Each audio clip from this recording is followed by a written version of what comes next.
Well, Dr. Mack, welcome to Free Smiles Academy. So Thank happy you. to have you. I'm happy to be here. Thank you for asking me to talk with you. Of course, I was thinking earlier today, I'm like, it's so fitting that we have you on today because it was National Dentist Day this week Yes. and Women's Day. So Yeah. thank you for being here. This is a big week. Yeah. It's Yeah. a great week for women dentists. Yep. So great week of celebrating dentists and women in general. So yeah, it's fitting and I'm been wanting to talk with you for a while. I love your podcast that you're doing. I Thank you. love the content you're putting out. So thank you so much for having me. Well, it's an honor to have you, Thank truly. you. I mean, I think I met you a little over a year ago. Hmm. Um, and your energy, it's just, I mean, you brighten a room when you're in it. So really, really grateful to have you here. Thank you. And not only that, but you're a superstar dentist.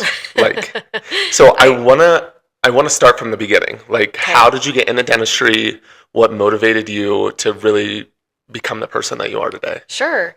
Well, I've wanted to be a dentist since I was little, actually. I'm one of those unique people who pick their major and stay with their major. I mean, Hmm. I've wanted to be a dentist probably since middle school because I was always really artistic. I loved learning. I was always a huge reader, a huge nerd in middle school, high school, college. I mean, I just really loved studying.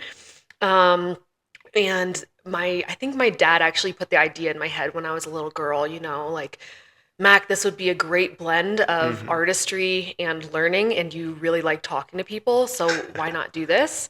And I started telling people I was going to be a dentist when I was little, and I just really never thought of anything else. Like, that was it for me. I'd Yeah. never really considered any other profession. So I studied in biology in undergrad, Hmm. like most pre-dental students do, and went straight to dental school right after undergrad. I went to IU Bloomington Nice. because I grew up in Indiana. I'm a Hoosier. So I went to IU Bloomington for undergrad. Then I went straight to 4 years of dental school in Hmm. Indianapolis. So I stayed at my home state school.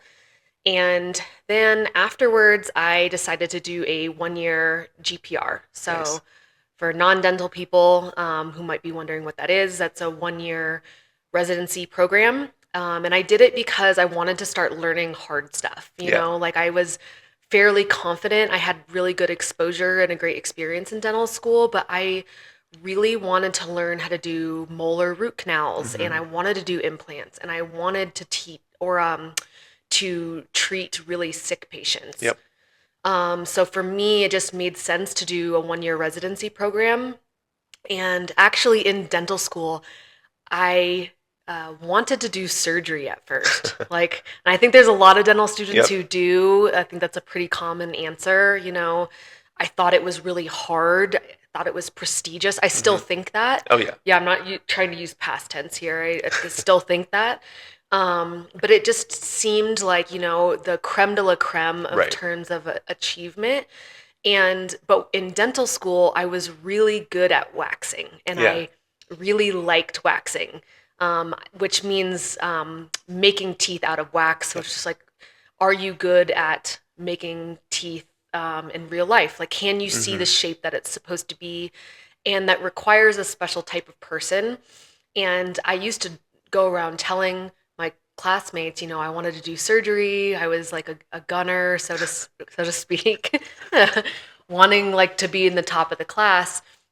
And some of my um, faculty would actually tell me, like, hey, you would be a really, really good general Yep. dentist. Like, don't waste your hand. I mean this in the best way. Well, I think there's different components to that because you can thrive in a surgical setting and there is a lot of hand skills involved in that. Absolutely. But I feel like where you shine is your cosmetics and the Sure. artistry behind it, kind of like you said. Like that Yes. was what motivated you to jump into this career. Yeah. But you don't really get that with surgery. And there is some artistry to it, Sure. but Not not as much. yes. You know, Yeah. that I still think that it's an incredible skill set to have as well, but Hmm. there's a different type of dentist who can see the shape that the tooth is supposed to be Right. or kind of take this blank canvas, so to speak, and make it what you want it to be. Yep. with the teeth that you're given. You know what I mean? Some people have teeth going every which way, and you got to figure out a way to make it look nice, Right. or you kind of got to envision the end goal. So I kind of recognized that, and I did a 1 year residency in Charlotte, North Carolina, at a Nice. hospital, which was very fulfilling and rewarding for me. I treated a lot of head and neck cancer patients and really, really sick people.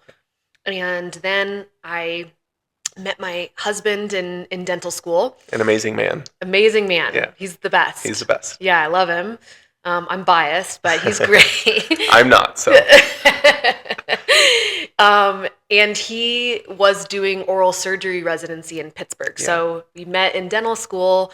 We started dating the last year of dental school. And after I finished my residency, I moved up to Pittsburgh so that we could live in the same city. Nice. And I practiced for a couple years while in Pittsburgh while he was in residency and finishing up, and did a lot of general dentistry. I mean, Yeah. I did root canals, I did implants, I did dentures, I did a little bit of cosmetic dentistry, definitely not like I do now, Yep.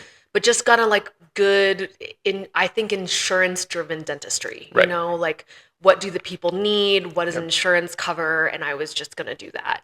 And I think in that environment, it's a different aspect of dentistry in terms of the population that you're seeing and maybe if there are more financial constraints, right? But Sure. really, it's your tooth is sick and let's fix it. And I think maybe early on in your career, that was very beneficial, right? Yes. To do the GPR, and I think it's really important to reflect on these moments, Yeah.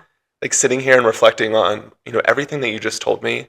That was what, 15 years. I mean, I don't even know how many years, Yep. but of hard work and dedication to a field, Sure. right? And you have this basis to then carry you throughout the rest of your career. Sure. So you should be really proud of that. I am Yeah, proud. Yeah. yeah.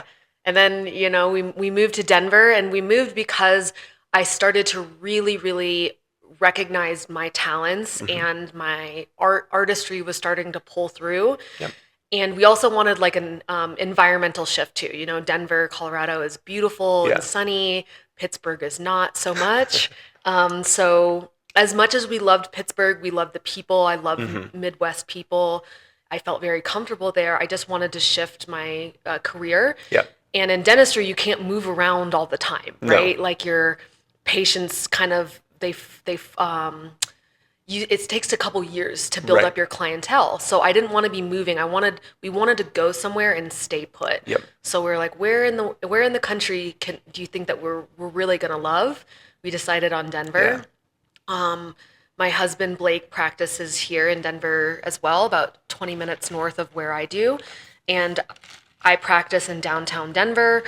And A beautiful practice. Beautiful We're practice. sitting in it right now. This is Yeah. your waiting room. It's Yeah. gorgeous. It's Yeah. great. People like it. It's really colorful. Yep. It's really fun. It really fits the patient base here, the Mm-hmm. patients that I see, which are pretty like young for the most part, Yep. young professionals, young families. And I fell in love with my partner who I practice with now. I didn't fall in love with him as a person, but he's become a really good friend, colleague, mentor. I fell in love with the way he practiced. Yep. And I was like, this is the perfect situation.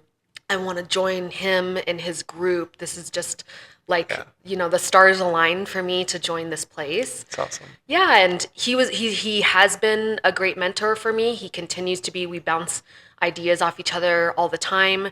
And then just about a year and a half ago, I actually pulled one of my best friends in dental school out here to join us as well. So now it's like the dream team. Yep. I mean, excuse me, I'm doing the best I have the best setup. I mean, Yeah. I love my patients. I love my practice. It's absolutely beautiful. And I love the people I work with. Do you think that you would have ever practice alone? Like now that having this community and these partners, right? Yeah, I don't really want to anymore. Yeah. It's really hard being you're like on your own island. And Right. because dentistry is really a practice. I mean, every single patient is different. Every single situation is different. And sometimes I like collaborating. Yep. No, I'm not going to say it's all the time. I like Right. collaborating. I love learning. And it's like, well, how did you learn how to do this? Yep. Or like, what would you do? Can you think of any ideas that I'm not thinking of for this situation, and that just ends up being the best care for the patient. Yeah. So I love practicing. It'd be really hard for me now, knowing what I know and Yep. and loving the way that I practice now, to go out on my own. That's true. I love your passion, your drive, your motivation for your career and also for your patients. I didn't learn this until today that my story is very similar about being in middle school, and I had no one in my family who was a dentist, so it was like, but I was like, I'm going to be a dentist. Yeah. That's what I'm going to do. So I Yeah. love that about you, and I think Yeah. that's like one thing that connects us. Yeah. But having that passion, it has to continue throughout your career, right? Sure. Whether that's in school or now CE. So what CE are you taking to, continue to grow as a provider? So continuing education is my passion. I Yeah. absolutely love it. I think that's something that comes from within. Like, I don't really know what makes me want to do it. Just in my nature, I'm somewhat competitive. I really like pushing myself. I almost have to set a budget for myself in terms of how much CE I can do. Right. Because if it were my choice, I would just keep going to courses. I would keep, I mean, it gives me a thrill. I absolutely love it. So I actually have been taking the COIS curriculum, Nice. which is like in dentistry, there's a couple schools of thought, a couple big names in dentistry, and Dr. Coy's is one of the biggest, in my opinion. Yep. And I've been lucky enough to take a lot of his classes, which has really, really guided the way that I practice today. I mean, when I went there, they said, this is going to change your life, or I heard from other dentists that say, this is going to change your life. I'm like, how much can a class change your life? Like, if it does, it's like, well, what kind of life do you have if like just a class does that for you? But I mean, this truly does. I mean, it's cliche, but it does. I left there and I was like, everything I learned in dental school was, I don't want to say wrong, but Right. just maybe a little antiquated, Yep. or definitely not the way I would do things Yeah. now. And once you start going to classes and once you start learning more, you start realizing the more that you don't know. I mean, Right. the people who go to the most classes are definitely not the people who need to. They're Yeah. the most skilled, but you start recognizing areas where you could improve. And I was like, oh my gosh, now I got to go learn this. And there's something about being in an environment with other dentists who maybe not smarter than you, right? Yeah. But maybe have a different approach or technique to things. Yeah. And then collaborating and bouncing ideas off Oh, yeah. of each other. Yeah. That's like the coolest thing about this class is there's people there from all over the world. This most recent course, I was actually there last week. Nice. It's in Seattle, and there was a guy there from the UK. There was a couple people there from the UK. There was Poland there. Wow. There was Australia there. There's sometimes people from Germany, from Spain. There was like Colombia there. I mean, that's crazy. And just when you think you're reaching your peak, you meet another dentist who is thriving or Yeah. doing something differently, and Yep. it blows your mind. You're like, oh my gosh, I need to learn this. Like, I want to do this. So I think it's just all constantly invigorating, and it's inspiring, and it's very humbling every time I go. So, and in addition to that, I've taken other courses as well. I spent a week last summer with Dr. Marshall Hansen in Salt Lake Yeah. City, who is the legend in You were terms telling of, me about that. Yeah. oh my gosh. Yeah. Composite Yep. king, composite dentistry king. He's so, so talented and very humble, and an amazing teacher. So I went there, and then I also took a class by Dr. Newton Fall, who practices in Brazil. I didn't go to Brazil. He actually Yeah. came to the US, and I went to one of his courses, and it was all about doing composite dentistry, which Nice. is, rebuilding teeth with Yep. tooth colored material, which a lot of patients would benefit from that and want that. They don't want porcelain always on their teeth. So Yeah. it's nice to be able to give different options. So with all of this knowledge that you have, and I mean it's a lot, like you are very impressive. What services are you providing here, or what drives you every day? Like, what are you passionate about doing? And when patients think of like Dr. Mac, what are they coming here for? That's a great question. Yeah. I took a class that another class that really changed my life, and it was Exocad dentistry, which is digital dentistry by Diana Tadros. And she is just absolutely killing it in terms of designing smiles Yep. with digital dentistry. So what she does is she actually can take your picture and take a digital scan and merge them together, Wow. and on the spot design your smile and be able to Wow. show you. So once I heard she was doing that, I was like, I got to learn from her. She's incredible. So I think what makes me a little bit different is when patients, I think when they think of me, they think of the artistic cosmetic dentistry. I think Yep. that's what I'm known for. But what makes me a little bit different is I will design your smile on the spot for you. That's really cool. Yeah, and I think that makes me a little different than other dentists, because previously the old way to do it would be you come in, you tell me what you Yep. want, I write it down on a little prescription pad, and I send it out to a lab. Yep. And they do it. But maybe their design comes back and it's like, well, that's not really what I wanted. Right. And so this way I can actually design it exactly how I want. That's really impressive. So Yeah. it's like a beautiful mix of beautiful dentistry plus functional dentistry. Like Yeah. what is actually going to look good on you, because every patient is different. Some people have really wide smiles, short smiles, they want to change their color of their teeth. They want a more masculine shaped tooth or whatever. And I think it's really, really important to help give them what they're looking for. Yeah. And patients come in preparing to invest a lot in their smiles. I think we need to be able to show them a blueprint of what they're signing up for. Yep. So that's what really invigorates me. I've tried really hard if a patient comes in to me, and I really try to get to know them a little bit better, listen more than I talk, Yeah. hear what they're trying to accomplish, have them show me pictures of the smile they're trying to achieve, and then try to make that work for them within their own face. So that's something a little bit differently about what we do here at this office, which I think kind of sets us apart. So if a patient comes in and they're looking to change their smile, how does that, I know that you're saying you can design the smile the same day, but how does that work on the back end? Like, are you setting a certain amount of time for that appointment? Do you have the software in your office? How does that work? Yeah, so we do have the software in our office. We have a 3D printer in our office, which is great. And so typically I will design it after they leave because it takes me about 15 or 20 minutes. I don't want them to have to sit there and wait on me. If I want to get their inputs, sometimes I let them play a part in like the design process or like mess around with shapes a little bit. But for the most part, I try to do it when they leave the office. Then I'll print up a model.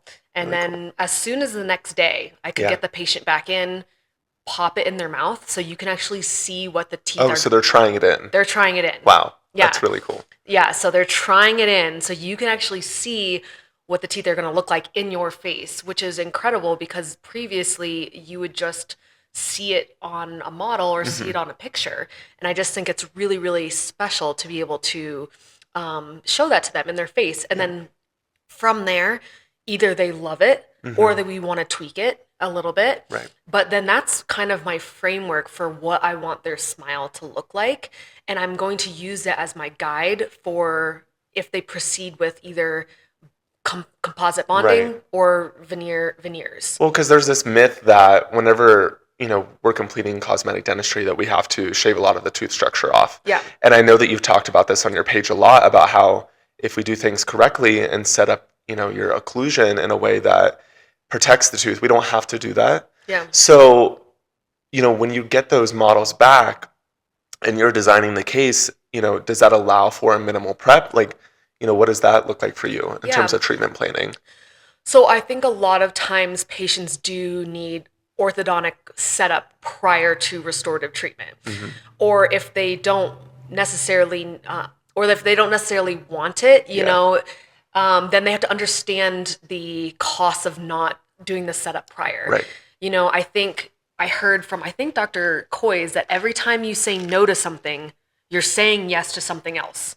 So if you're telling me I don't want Invisalign and you need Invisalign, then that means you're saying yes to maybe more aggressive type veneer prep. If you allow me to put your teeth in the right place first, or you just come in and your teeth are already a perfect setup, which sometimes that happens, but a lot of the times it doesn't. It doesn't, yeah. I feel like maybe 10 to 20% of the time, that's actually the patients have a perfect bite. Right. But a lot of times they're coming in because they don't like the way their teeth look, and they don't like them because they're breaking off, Yep. or they're See-through or they're worn down. Like, yeah, yeah. which is automatically a red flag to me that something's wrong. And I try to spend my time educating patients that, if we proceed with veneers right off the bat and you're not willing to do orthodontics prior, then that means you're signing up for potential like veneers chipping or Yeah. wearing or bonding faster than it should. Yep. So, a lot of the digital workup is me understanding if I can do it minimal prep or no Right. prep, and do I have to move their teeth first? Yeah. Well, it's risk assessment. Yes. And that's what Dr. John Coy says as well. Yeah. We have to have risk assessment in every case. Yep.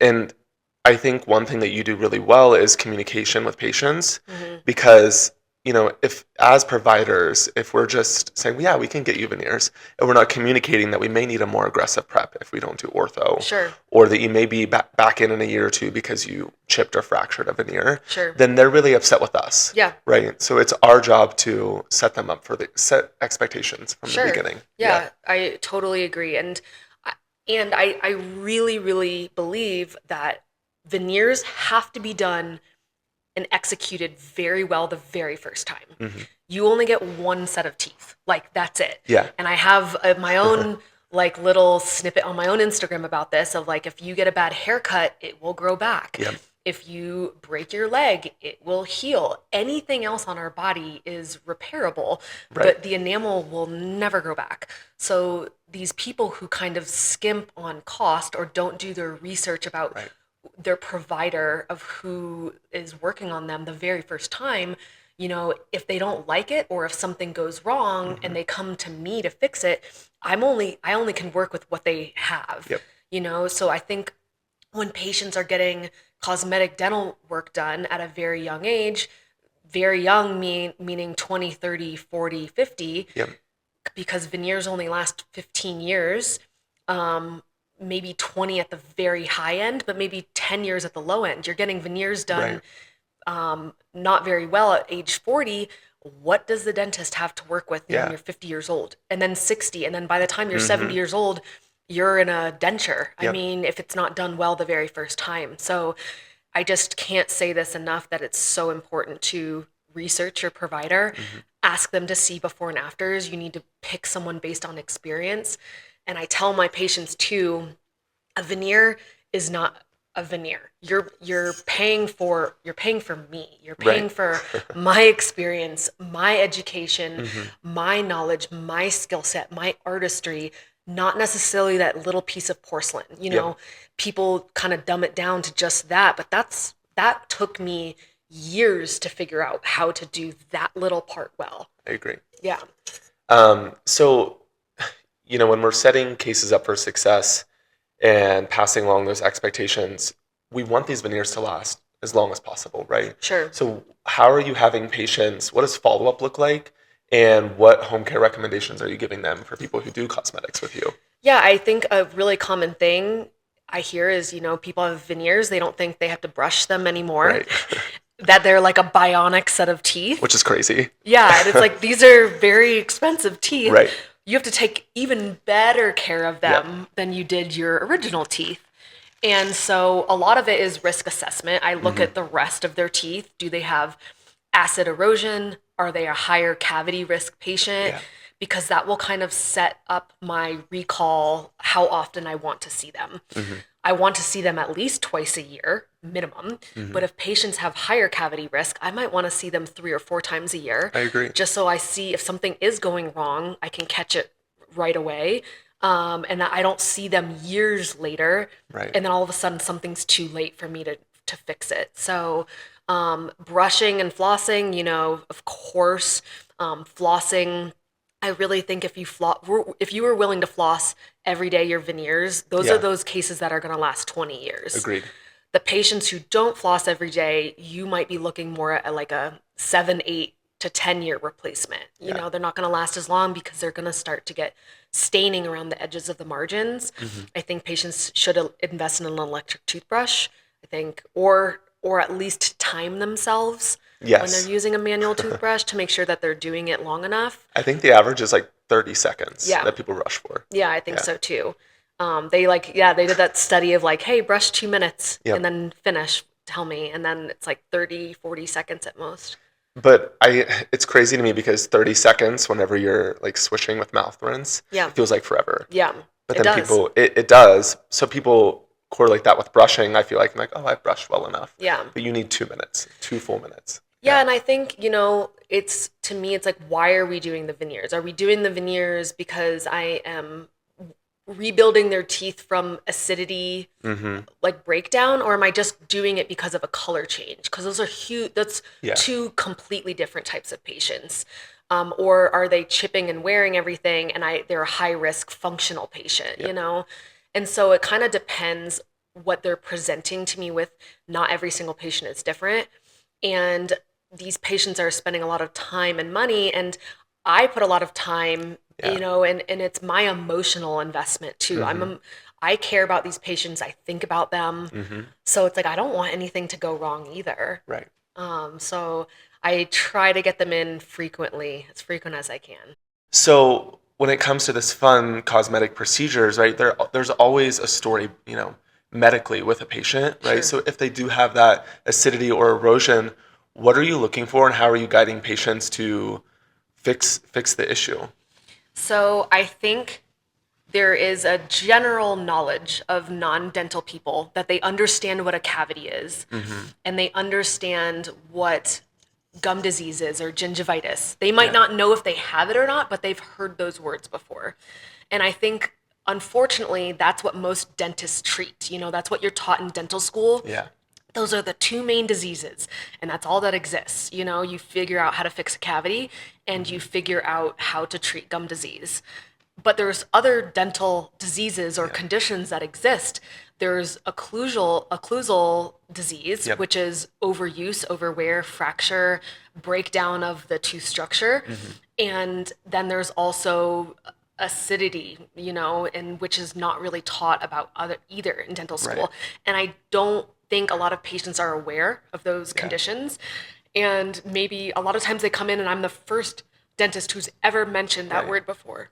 And we have to understand where the acidity is coming from, Yeah. right? So where is it coming from? So it's either coming from external factors or internal factors. So it's either coming from their stomach, patients with acid reflux or history of bulimia, or it's coming from the acids that we eat. So lemon water, a lot of the sparkling waters now are essentially carbonic acid, which breaks down your enamel tooth structure. There's been such a huge dramatic increase in the amount of people drinking carbonated water now, or LaCroix and all of those sparkling waters. And I just really worry about what the teeth are going to look like in 20 years. Yeah. I don't think there's any long-term data on it. Right. We're just now seeing it starting to become like super, super popular. Because people are paying attention to sugar content. Yes. But sugar isn't the only thing that causes acidity. No. Right? Yeah. I mean, the bacteria in your mouth eat the sugar, and then they secrete the acid. So that's, I guess, the third place that acids come from. It's like their byproduct. And then what's even worse is those bacteria thrive in an acidic environment. So they're not only there, but it's like putting gasoline on the fire. I mean, that's when they can really, really secrete even more acid and do more enamel breakdown. Yeah, I tell patients all the time, I'm like, we need a healthy balance of good and bad bacteria. Yeah. And when the bad bacteria is winning, that's when we're going to break down tooth structure more, right? Yeah. I think it's our job as providers to educate patients. Yeah. That's one of the pillars of what we do is education. And if they don't understand that process or what can cause it, then we're setting them up for failure. Yeah. Totally. And I think we owe it to them. And where else are they going to hear it from? You know, I would rather them hear it from me than Dr. Google. So Dr. Google sometimes teaches you wildly untrue things. There's a lot of misinformation out there. And I think that there's a lot of dentists out there who try to do the right thing, that they try to fill cavities. But a lot of the way that we are taught in dental school is fixing one tooth. You're a one tooth dentist. If something breaks, you fix the problem. Yeah. If this goes bad, you fix the problem. Yep. And so my job, or like my philosophy, is treating the whole mouth, looking at you as a person, and why do your teeth look the way that they do? Yeah. Like, I'm a little investigator, you know. Yep. I'm figuring out why do your teeth look like that, so that if I can figure out the why, then maybe I can prevent it from happening more to Yeah. you. We not only owe this to our patients, but also to other clinicians as well. And I Sure. think that's what's amazing about our field is we're able to share and grow together. Yeah. I think didn't you just go back to IU Yeah. to speak to them? How was that? So good. Yeah. I'm actually going back again in 2 weeks. Oh my gosh. Okay. Yeah, Yeah. I love teaching. I love teaching other dentists. I love teaching dental students. I love teaching my patients. Yeah. It really fills my cup. I just feel like it's my way of giving back to the dental community. Yeah. Because I'm trying to teach them the things I didn't learn in school. Yep. You know, I'm teaching them my failures, or maybe not necessarily failures, but the things I didn't recognize back in the day, because we're taught a very different way in dental school. Yeah. And it's nothing against dental school. I mean, I think and all the schools are the same. Right. They all teach you how to not hurt somebody, Right. and to put out a fire, you know, Yeah. but they don't teach you a comprehensive approach. Yeah. You're still learning the rules of chess, but you're not learning how to play chess really well. Yeah. You know, and so I went back and I lectured to 3rd and 4th year students. Yeah. And it was amazing. I'm trying to teach them, you know, my failures, like I said, or Right. like, here's the 10 little pearls Yeah. of things I wish I would have known. I think we use that term too much, failures, right? Yeah. Because like I'm sure you're just so critical about yeah. like your failures are still probably like it's great work. Like My but- failures, the patient doesn't even know. You know what I Right. mean? Like, Yes. to me, and so I shouldn't use failure. It's not like I'm trying to pull a fast one on them. It's just something that I learned Yeah. that I wish I would have done it differently. Yep. And the patient's totally fine. They're not only fine, they're thriving. Right. They're happy. But what I think what I found is that patients, and tell me if it's different for you, but like patients love when you're just honest with them. Yeah. Right? When you're so meticulous about what you do and you want to make sure everything's perfect, they love that. And so like they're bouncing the energy back and forth. And then, if you're like, well, we could have tweaked this, and like, oh my gosh, stop, it's fine. Yeah. Like it looks great. Oh, yeah. Patients have to cut me off a lot of the times. I'll be like, hey, we could send it back one more time and just do Right. the color a little bit differently. And then eventually they're like, Mac, no. Like, this looks I don't even know what you're talking about, Yeah. you know? So, yeah, maybe that's like my failure. Yeah, I just wanted to clarify. Yeah. Not failures, right? It's not a failure. Yeah, it's more of like Growing a points. growing point. Yeah. Yeah, a learning opportunity. Okay, so you're going back in a couple weeks. Going back in a couple weeks. Yeah. I'm going to throw in like my digital technology. That's perfect. Because I asked them, you know, what do you guys want to learn from? You Yep. know, what's the next topic? That's great. And what do you guys, what don't you learn? And so they're all like, yeah, teach us digital. That's perfect. And it's tough because they also asked me, you know, teach us occlusion. And I'm like, well, I can't do that in 1 hour. Like there's, No. Right. It's like I can't put my multiple years worth of knowledge and things that I've learned within 1 hour. Yeah. That's really hard to do. But I think I'm going to start going back more frequently. I'm going to be like an adjunct faculty at IU. Yay. And teach them a little bit more treatment planning. So it'll be a more routine thing where I have more interaction with the 4th year students. Great. Of like, let's look at a case together. What do we see? What do we think the options are going to be? And how do we talk to patients? Yeah. Because that's something else I don't Right. think that you are taught in dental You're not school. taught. No. So, man, you're just a powerhouse. This is exciting. Yeah, I'm excited for you. Yeah, thank you. Yeah, this is great. I know I'm really, really excited. There's a lot of fun like happenings in my life. Yeah, so. and I think it's really cool for people to know that your passions aren't just in one aspect of this career. Like you're giving back to students. You're giving back to your patients by pursuing all of this CE. This is just awesome. So Yeah, my thought with the education is, you know, if I can teach even one student one thing, then how many patients are they going to impact? Yep. Because like, yes, I can like, you know, help a patient here at my own practice, Right. but then I'm helping one patient. Like it's more widespread Yeah. if I can teach. I think that's just like the power of teaching and Yeah. mentoring. I love that. Hmm. You should finish with just something that you want people to take away from who you are as a provider and coming to see you, um, Sure. and let people know where you're at and how Yeah. they can get a hold of you for a consult. Yeah. Yeah. So I guess what I want to say to my patients is I said this a little earlier, like I think about them all the time. Hmm. It really is my life. I love getting to know them better. That's why I ended up not I went into a little bit earlier of why I chose general dentistry, but Right. I love the relationships. Hmm. I love when patients come back in and say, "Mac, I got engaged or I got a Yeah. promotion," or like I moved and I still drove all the way back to Yep. see you because I have patients who travel to come see me, and that makes my heart so full. Yeah. I think about them probably more than I should, of like I wonder how they're doing. And I Hmm. a lot of these patients that I do cosmetic treatment on, it is several appointments, so I am seeing them quite a bit. Yep. And then I almost go through like a withdrawal when it's done. It's like I wonder what that patient is doing. Yep. But even if I don't know what they're doing in their life or I don't see them as often anymore, I feel like my little piece of artwork went out Hmm. into the world. Yeah. It's my art and everyone else gets to enjoy it. And how much happier do they get to be now that Hmm. they are confidently speaking and talking and Yeah. smiling with my smile? It's something that we helped build together. So I guess if patients are thinking about their cosmetic journey or thinking about pursuing cosmetic dentistry, I would hope that they would think of me, Yeah. because I do think I have a lot to offer, not only in terms of my skill set, but just my personality too. I Yeah. really love my patients and I really want what's best for them. Awesome. And I do virtual consults now. So, Amazing. yeah, you can actually go on my Instagram. That's probably the easiest way. It's also on my website as well. There's a link on Great. there.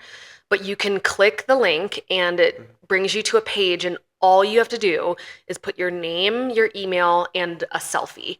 And you just kind of jot down a couple things of Yeah. what you're hoping to correct. And my goal is to send you back a personalized video within 24 to 48 hours. Great. So kind of depending if I'm traveling or it's a Right. weekend, but for the most part, if it's during the week, I want to get back to you within 24 hours. I want to tell you what Right. I'm seeing, what I think your options are, and then a patients can at least feel that they're being listened to, Hmm. and then they can come schedule an appointment and meet me in person. That's awesome. Hmm. That's like really incredible. Yeah, thank you. Yeah. Well, Dr. Mack, thank you for being here today. Yeah, This was amazing. thank you for having Of me. course, I would love to have you back anytime. Anytime. Would Yes. love to. Okay. Thank you so much for listening. If you enjoyed this episode, please share it with a friend. Don't forget to leave us a comment, rate us, and subscribe so you never miss an episode. We appreciate your support and look forward to bringing you more great content.